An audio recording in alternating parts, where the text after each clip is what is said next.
Bonjour à toutes et à tous. Nous allons évoquer aujourd'hui donc l'histoire de la reconstruction de l'église de Vels. En effet, le village disposait bien entendu d'une église qui datait du XVe siècle. Mais vers le milieu XIXe, son état était vétuste. D'ailleurs, on a pu en avoir trace, puisque effectivement dans les archives, on retrouve une décision du conseil de la fabrique. Vous savez que la fabrique était une organisation, enfin une association qui gérait finalement le temporel de l'église. Et ce conseil de fabrique donc décide, enfin propose en tout cas donc de reconstruire l'église vu son état.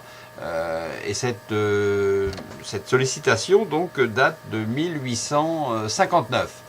Ce n'est qu'en 60 que le conseil municipal sera saisi de ce dossier et en fait donc donnera un avis favorable. Mais comme on va le voir, entre ce premier avis favorable et la réalisation définitive, il va se passer une décennie, puisqu'en fait elle ne sera mise en service, si j'ose dire, donc en 1870. Alors on va évoquer les quelques démêlés ou points particuliers. Le projet initial a été réalisé par l'architecte départemental d'Auvergne.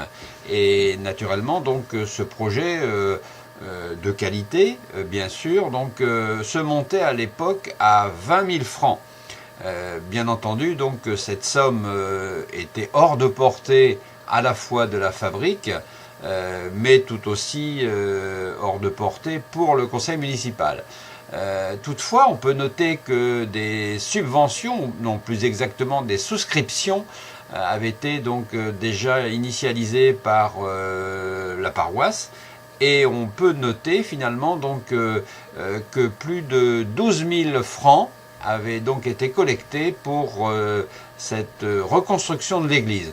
Mais bien entendu, ceci ne permettait pas d'arriver donc aux 20 000 francs initiaux.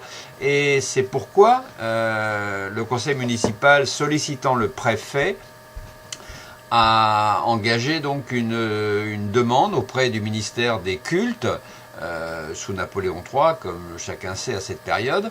Et donc une première subvention de 3 000 francs sera attribuée.